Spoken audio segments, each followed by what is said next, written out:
Indian stock market गिरता जा रहा है। ऑलमोस्ट आजकल हम लोग डेली न्यूज़ देख रहे हैं, सेंसेक्स इतना गिरा, निफ्टी इतना गिरा। एक दिन ऊपर बढ़ने की खबर आती है, उसके बाद 10 दिन नीचे गिरने की खबर आती है। क्या ये मार्केट क्रैश हो रहा है या करेक्शन ले रहा है? क्या हमें सारे पैसे अपने निकाल देने चाहिए या और ज़्यादा पैसे उसमें डालने चाहिए? क्या ये सब सोच के आपको डर लग रहा है? मैं आज आपको इस वीडियो में कुछ तरीके बताऊंगा ताकि आपको कंफ्यूजन नहीं हो। इस समय हमें इन्वेस्टमेंट करना है या पैसे निकाल लेने हैं या बने रहना है, क्या करना है, इसके बारे में बात करेंगे। और दोस्तों, जब मैं बोल रहा हूं ना कि डरना नहीं है, तो सही बताऊं तो डर तो लग रहा है। डर तो मुझे भी लग रहा है, लेकिन पिछले 10 सालों से ऑलमोस्ट थोड़े थोड़े पैसे, थोड़ी थोड़ी चीज़ें सीखने और इन्वेस्ट करने के बाद मुझे कुछ चीज़ें समझ में आ रही हैं कि क्या प्रॉब्लम हो सकती है और क्या मुझे सिचुएशन में करना चाहिए। तो वही जो मेरा एक्सपीरियंस है वही मैं आपके साथ शेयर करने वाला हूं आज। पहली चीज है कि मार्केट जो क्रैश हो रहा है, मार्केट गिर रहा है, उसका रीजन क्या है। दूसरा, इन्वेस्टर्स को क्या करना चाहिए, क्या पैसे डालने चाहिए, हटाने चाहिए। और इसको समझने के बाद अभी के समय में इन्वेस्टमेंट ऑप्शंस क्या क्या अवेलेबल है हमारे पास। चौथा, कि हमें किस इन्वेस्टमेंट ऑप्शन पे ज्यादा फोकस करना चाहिए और उसमें फोकस करने की स्ट्रेटजी क्या होनी चाहिए। इन्हीं पॉइंट्स के बारे में आज बात करेंगे। सबसे पहले हम मार्केट क्रैश को समझते हैं। अभी जिस तरीके का मार्केट गिर रहा है, मतलब कोई इसे बोल सकता है कि ये मार्केट गिर रहा है, क्रैश हो रहा है। मेरी समझ में अभी मार्केट क्रैश नहीं हो रहा है, मार्केट अपने आप को करेक्शन में ले रहा है। पिछले 2-3 सालों में बहुत भागा था मार्केट, इतना बुलिश था कि पूछो मत। अच्छा, मैं खुद भी बुलिश माइंडसेट का हूं इन्वेस्टमेंट के बारे में, तो मुझे लगता है कि बहुत बढ़िया चल रहा है। लेकिन अगर मान लीजिए ये अगले 2 साल 3 साल बियर मोड में चला गया, तो क्या होगा? और मार्केट क्रैश करेगा तो कितना इफेक्ट करेगा, और मार्केट अभी अपने आप को रिकरेक्ट कर रहा है तो कितना करेगा। और मैं क्यों कह रहा हूं कि मार्केट अपने आप को रिकरेक्ट कर रहा है, क्रैश नहीं हो रहा है? क्योंकि आप देखोगे तो मार्केट की गिरावट ऐसे है, इतनी गिर रही है, फिर थोड़ा सा ऐसे,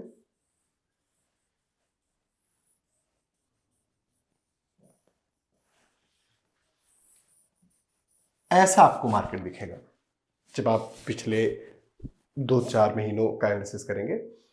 थोड़ा सा गिरा है, थोड़ा सा ऊपर, फिर थोड़ा सा गिर, थोड़ा सा डिप, यहां पर पॉइंट आपको दिखेगा। पॉइंट यह है कि जब मार्केट क्रैश करता है ना, तो ऐसे करता है। याद करो आप, 2008 में मार्केट क्रैश हुआ था, मतलब ग्लोबल इकोनॉमी में कितनी प्रॉब्लम आई थी। फिर 2020 जो कोविड का टाइम था, उस टाइम पे मार्केट क्रैश हुआ था। और करेक्शन इसने बहुत बार अपने आप को किया है। तो मार्केट थोड़ा ऊंचा तो चला गया था, ये जेन्युइन बात है। अब मार्केट अपने आप को करेक्ट कर रहा है। हो सकता है बहुत सारे जो एक्सपर्ट्स लोग हैं मुझसे डिफर करें, but this is what my understanding is. अभी जो मार्केट गिरा है, इसके रीजंस क्या है? मार्केट क्रैश होने के क्या क्या रीजंस हैं? पहला रीजन जो है वो है ग्लोबल रीजन। और ग्लोबल रीजन में हम लोग देखेंगे तो एक तो यूएस की जो फेड पॉलिटिक्स अभी आजकल चल रही है, ट्रम्प चाचा आ गए हैं और अलग अलग तरीके के डिसीजन ले रहे हैं, तो उसका इम्पैक्ट, और यूएस की मार्केट का इम्पैक्ट पूरी दुनिया पर पड़ता है। वॉर्स चल रहे हैं, अगर आप देखेंगे तो यूक्रेन वाला वॉर है, रशिया वाला वॉर है, ठीक है। ऑयल्स के, क्रूड ऑयल्स के प्राइजेस को लेकर बहुत ज़्यादा तनातनी चल रही है। इंडिया में भी कुछ डोमेस्टिक फैक्टर्स हैं, जैसे इन्फ्लेशन बहुत बढ़ा हुआ है। अगर हम पिछले 2-3 सालों में देखें तो बहुत ज़्यादा बढ़ गया है। प्रॉपर्टी के दाम बहुत ज़्यादा बढ़ गए हैं। रिटेल जो इन्फ्लेशन था, जो नॉर्मली 4% 5% होना चाहिए, वो 10 से 12% के रेट से इस टाइम पे बढ़ा है। टोटल इन्फ्लेशन 5% 6% के आसपास है, लेकिन अभी टोटल वो ज़्यादा निकल रहा है। बजट का अगर हम इम्पैक्ट देखें तो बजट में रोजगार और बातें हो रही हैं, बट उसका कोई इम्पैक्ट पिछले 2-3 सालों में निकल के नहीं आया है। जो फॉरेन इन्वेस्टर्स हैं, वो अपने पैसे बहुत ज़्यादा निकाल रहे हैं, और बहुत ज़्यादा निकाल रहे हैं। जितने भी इंस्टीट्यूशनल इन्वेस्टर्स हैं, फॉरेन इन्वेस्टर्स हैं, वो मार्केट से पैसा निकाल रहे हैं। नॉर्मली जिस रेट से, अब एक मैं आपको बहुत ही पॉजिटिव चीज बता रहा हूं, जिस रेट से पैसे अभी निकाल रहे हैं फॉरेन इन्वेस्टर्स, उस रेट से पहले अगर किसी भी मार्केट से पैसे निकाल देते ना, वो मार्केट डूब जाता, वो मार्केट गिर जाता, खत्म हो जाता। मतलब फिर उसको रिकवर करने में 2-3 साल लग जाते। लेकिन आज उतना इंपैक्ट नहीं पड़ रहा है। उसका रीजन है आप और मेरे जैसे लोग। अब भारत में इन्वेस्टमेंट बहुत सारे लोग करते हैं, छोटे छोटे पैसे, एसआईपी में पैसे। मतलब मार्केट अभी गिर रहा है, फिर भी अगर आप देखोगे एसआईपी का डेटा तो अपने हाईएस्ट इन्वेस्टमेंट बकेट में है। तो मार्केट गिर रहा है बट रिटेल इन्वेस्टर्स इंडिया के इतने हैं और इतने पैसे हैं और उन्होंने लगाए हुए हैं, इन्वेस्टमेंट बारे में जागरूकता है कि वो मार्केट को गिरने नहीं दे रहा है, क्रैश नहीं होने दे रहा है। अब जब गिरावट हो रही है ना तो डरना नहीं है, मतलब ये मैं भी बोल रहा हूं, लेकिन सही बताऊं तो डर तो लग रहा है क्योंकि बहुत सारी चीजें हो रही हैं। अब मैं अपना एक्सपीरियंस बताता हूं कि मैं क्यों कह रहा हूं कि आपको डरना नहीं है। जब 2020 का 2020 में जो कोविड के टाइम पे मार्केट बहुत ज़्यादा गिरा था, तो उस टाइम पे अगर आप देखोगे तो तब से अभी तक में अगर उस टाइम पे आपने पैसे डाले होते ऑन एन एवरेज जो निफ्टी 50 या इसमें, तो आज आपका पोर्टफोलियो डबल हो गया होता। 5 साल हो रहे हैं केवल, 5 साल में पैसे डबल। अब ऐसी स्कीम तो आपको मिलेगी नहीं। तो लॉन्ग टर्म का सोचना है, पैनिक सेलिंग नहीं करनी है, किसी भी तरीके की पैनिक सेलिंग नहीं करनी है। पैनिक सेलिंग आप करोगे उससे आपको समझ में नहीं आएगा कि कौन सी चीज आप लॉस में बेच रहे हो, कौन सी चीज कितने प्रॉफिट में बेच रहे हो। और जब तक आप दोबारा इन्वेस्टमेंट के लिए जाओगे मार्केट, क्योंकि आप तभी जाओगे ना जब मार्केट ऊपर उठेगा, और मार्केट अचानक से 4 दिन में उठ जाएगा, आपको समझ नहीं आएगा। तो पैनिक सेलिंग नहीं करनी है, शॉर्ट टर्म गिरावट पे ध्यान नहीं देना है, बल्कि अभी गोल्डन अपॉर्चुनिटी है अगर आपके पैसे हैं तो बाई करने का। आप लॉन्ग टर्म में देखो ना, पिछले कितने सारे गिरावट आई है, कितनी बार मार्केट क्रैश हुआ है, रिकरेक्शन अपने आप को किया है। आप 10-10 साल 5-5 साल का डेटा उठा के देखो, क्या मार्केट नीचे गिरा तो गिरा ही रह गया, गिरने के बाद उठा है, हर बार उठा है। जब हर बार उठा है तो हमें पैनिक नहीं लेना है। लॉन्ग टर्म में कुछ चीजें आप अपनी पोस्टपोन कर दो, और अगर अभी आपने अच्छी बाइंग कर ली, थोड़ी रिसर्च करके समझ के कि कहां पर मुझे इन्वेस्टमेंट करना है, कहां पर इन्वेस्टमेंट नहीं करना है, ये सोच समझ के अगर आपने बाइंग कर ली, आपके लिए लॉन्ग टर्म में बहुत ही जबरदस्त बेनिफिट होने वाला है। ये मैं नहीं समझ पाया था जब 2020 का कोविड वाला टाइम चल रहा था। तो एक तो उस टाइम पे फाइनेंशियल इश्यूज भी बहुत सारे लोगों के साथ थे, मार्केट भी गिर रहा था, आपको समझ में नहीं आ रहा था क्या करना चाहिए। मैंने बहुत सारा सेल किया। जब मैंने बहुत सारा सेल किया, 1-1.5 साल बाद मुझे समझ में आया कि ये मेरी जिंदगी की one of the biggest mistake है। नहीं करना चाहिए था मुझे, वो सेल नहीं करना चाहिए था। आज रिग्रेट होता है, लेकिन जब तक वो समझ आती, कोई बताता, तब तक तो चिड़िया चुग गई खेत। तो पैनिक सेलिंग नहीं करनी है, बल्कि आपके पास पैसे हैं तो इस टाइम पे बाइंग करने का ऑप्शन है। क्या मार्केट और गिर सकता है? बिल्कुल, थोड़ा और गिर सकता है और करेक्शन ले सकता है, बट लॉन्ग टर्म में आपको, अगेन मैं कोई भविष्यवक्ता नहीं हूं, ज्योतिष नहीं हूं, बट लॉन्ग टर्म में आपको नहीं गिराएगा, ऐसा डेटा कहता है, ऐसा ट्रेंड कहता है। अब मान लो अगर आप इस तरीके के इन्वेस्टर्स नहीं हो, मतलब शेयर में, स्टॉक में पैसे नहीं लगाते हो, आप एसआईपी वाले हो मेरे जैसे, तो क्या एसआईपी को बंद कर देना चाहिए या एसआईपी को कंटिन्यू रखना चाहिए?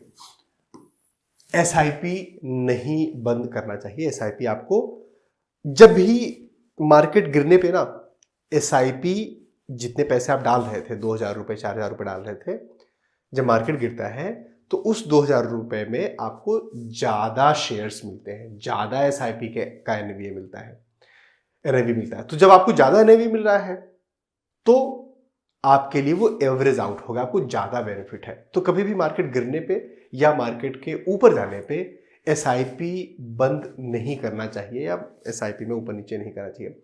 ये रूपी कॉस्ट एवरेजिंग का कॉन्सेप्ट है और ये आपको बैलेंस आउट कर देता है। हमेशा लॉन्ग टर्म में एसआईपी बेनिफिट ही आता है। अगर 5 साल या 10 साल लगातार मार्केट गिरता रहा तब प्रॉब्ली आपको एसआईपी पे प्रॉब्लम होगी, तो एसआईपी आपको नहीं करना है। अब मार्केट गिर रहा है, मैं आपको चीज़ें बता रहा हूँ, बट अगर कोई पैसे हैं, अभी आप इन्वेस्टमेंट की सोच रहे हैं, स्टार्ट कर रहे हैं, तो कौन कौन से ऐसे स्मार्ट मूव्स हो सकते हैं इन्वेस्टमेंट के जो आपको ध्यान में देने चाहिए। तो स्मार्ट मूव्स के बारे में मैं आपको बता रहा हूँ। पहली चीज कि आपको, तो ऐसे स्टॉक्स ना जो हमेशा चलते हैं वो हम डिफेंसिव स्टॉक में ले सकते हैं। जैसे एफएमसीजी सेक्टर का अगर हम बात करें, अब लोग खाना पीना तो नहीं बंद करेंगे, मार्केट आ जाए, मंदी आ जाए, जो भी आ जाए, खाने पीने की चीजें चलेंगी चलेंगी, फार्मा चलेगा ही चलेगा। इन सेक्टर्स में क्रैश का या मार्केट डाउन जाने का बहुत ज्यादा इफेक्ट नहीं होता है। तो अगर आप कुछ टिप्स चाहते हैं तो एफएमसीजी और फार्मा मतलब दवाइयों वगैरह की कंपनी या मेडिकल से रिलेटेड जो कंपनीज है, कोई बीमार, ऐसा नहीं कि मार्केट डाउन जा रहा है तो बीमार पड़ना बंद हो जाओ, तो वो चलेंगे, उनके शेयर में बहुत ज़्यादा प्रॉब्लम नहीं होती है ऑन एन एवरेज। ऐसा नहीं है कि वो बिल्कुल गिरेंगे ही नहीं, गारंटीड नहीं, कोई गारंटी नहीं। एफएमसीजी और फार्मा में आप इन्वेस्ट कर सकते हैं। एसआईपी अगर आप ले रहे हो तो एसआईपी तो बहुत ही बेहतर है। एसआईपी इन्हीं सिचुएशंस के लिए बना है, बहुत ही जबरदस्त, जब आपका मार्केट नीचे जा रहा हो। तीसरा, थोड़ा सा डाइवर्सिफिकेशन करना है। तो जैसे मान लो अगर आप 10,000 रुपये हर महीने लगा रहे थे इन्वेस्टमेंट में, या 5,000 रुपये हर महीने लगा रहे थे, तो कुछ 2,000 रुपये 3,000 रुपये का एफएमसीजी फार्मा ले लिया, 2,000 रुपये एसआईपी कर लिए, और 2,000 किसी ऐसी चीजों में डाल दिए जैसे गोल्ड में, ठीक है, बॉन्ड्स में, पीपीएफ में, जो गवर्नमेंट की चीजें हैं तो उसमें हमने थोड़ा डाल दिया। और इस समय, अभी का जो समय है, सबसे इंपॉर्टेंट चीज है, हमें किसी भी तरीके के पेनी स्टॉक से बचना है। No, big no. Penny stock क्या होता है? जो छोटे वैल्यू के स्टॉक्स होते हैं और हमें ऐसा लगता है कि इसमें पैसे डालेंगे, अगर ये शेयर 3 रुपए का है, 2 रुपए का है, बाद में ये 5 रुपए या 8 रुपए का भी हो गया, तो मुझे तो डबल का फायदा हो गया, 3 गुने पैसे हो गए।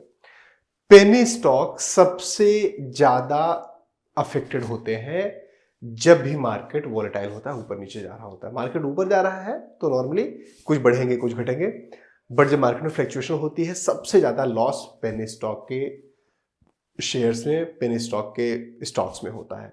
अभी जो करंट सिचुएशन चल रही है उसमें स्ट्रैटेजी हमारी क्या होनी चाहिए? पहली स्ट्रैटेजी है लॉन्ग टर्म का माइंडसेट रखना है। ये माइंडसेट की बात है। हम में से ज्यादातर पैसे डाल रहे होते हैं इसीलिए क्योंकि हमें लॉन्ग टर्म में पैसे चाहिए, वेल्थ क्रिएट करना है, हमें पता होता है। लेकिन मार्केट वो है ना, आसमान से वो फल गिरा तो आसमान गिर रहा है, आसमान गिर रहा है, वो वाला हमारे दिमाग में चलने रहता है। क्योंकि हम अल्टीमेटली ह्यूमंस हैं, हमारे अंदर वो फियर है, अपॉर्चुनिटी लॉस का फियर है, और वो जब तक फियर रहेगा हमें कैलकुलेटेड रिस्क लेना है। तो अभी के समय में लॉन्ग टर्म का माइंडसेट रखना है। माइंडसेट बहुत इंपॉर्टेंट है, डरना नहीं है, लॉन्ग टर्म के बारे में सोचना है। दूसरा, करेक्शन वर्सेस क्रैश का डिफरेंस समझना है। अभी जो मार्केट की सिचुएशन है, मेरी अच्छी ऐसी अंडरस्टैंडिंग है, ये मार्केट अपने आप को करेक्ट कर रहा है, क्रैश नहीं हुआ है। और बहुत ही मैं आपको वैल्यू इन्वेस्टिंग अपॉर्चुनिटीज अगर बताऊं तो कौन से सेक्टर में पैसे लगाने हैं? FMCG, pharma. दूसरा, एसआईपी आप कंटिन्यू कर सकते हैं। तीसरा, ऐसे स्टॉक्स या ऐसे शेयर्स जिसमें डिविडेंड आपको मिल रहा हो, तो उनको आप देख सकते हो, वो आपके लिए डिविडेंड वाले आपके लिए काफी बेहतर रहेंगे।